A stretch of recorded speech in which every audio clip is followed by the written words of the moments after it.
Well, hi there, I'm Thomas Neuhoff, and this is Linda Cooper from Henry & Peters here in Tyler, and we wanted to just spend a couple minutes updating you on some of the recent changes in relief that Congress has provided to small businesses and employees. And so today I just wanted to update you on some of the current things and then have Linda provide us with some details on some of the FMLA and sick pay mandates on small businesses. And so just in the last month, to kind of give you some context, 1.3 million Texans have filed for unemployment. 8,000 of those have been here in Smith County.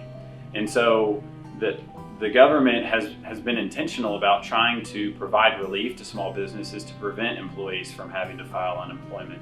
And one of those things was under the Families First Coronavirus Response Act that was enacted on March 15th. And so what small businesses are mandated under these new rules to pay these sick pay and FMLA pay? It's any employer that has less than 500 employees are mandated to do this. Now, if you have less than 50 employees, there are ways that you can qualify for exemption. But if you have less than 500, then you are mandated. So for our area, that's most businesses? It is most businesses, yes. Okay, yeah. Okay. And so what are the reasons that a small business might have to pay FMLA pay? Yeah, FMLA is for those people who can no longer work from the office or can no longer telework because their kids are now home because the schools have closed or the daycares have closed, and so they have to be home with their kids. And so those people don't have an option. Can't just leave the kids at home. So they need to be paid for the FMLA pay. And how long does that FMLA pay run? It runs for 12 weeks, but the first 2 weeks go unpaid, so they can get paid for 10 weeks, but their job needs to be covered for 12 weeks. So. I see. Okay. And so what about the sick pay requirements? Are those rules different? There are different rules. There's actually 6 different rules, but the one we found most common goes back to the fact that their child was home. If they've had to self-quarantine, and there's some different things about the sicknesses that qualify. There are 6 reasons, and we have a link on our website that goes back to those 6 things, or you can go to the IRS website, but different places you can find information. And how long is the sick pay, how long does that run? It's for 80 hours, up to 80 hours, so 2 weeks if they work full time.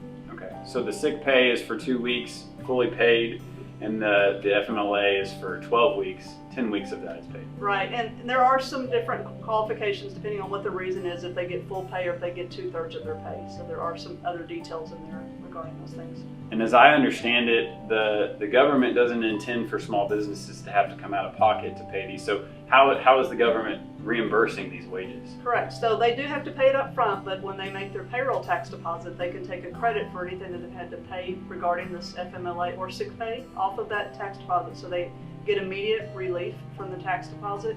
And if the credit exceeds the amount of the tax deposit, there's a Form 7200 that they can file, and they can immediately get refunded from the government, so they're not out of pocket. So I think the takeaway here is that there are some new mandates on small businesses to pay FMLA and sick pay expanded, but in the end, the government intends to reimburse all of these payments to make employers whole and keep employees on payroll. Good summary. And so stay tuned as we get further developments and further guidance, and we will be sure to update you on that as it comes out.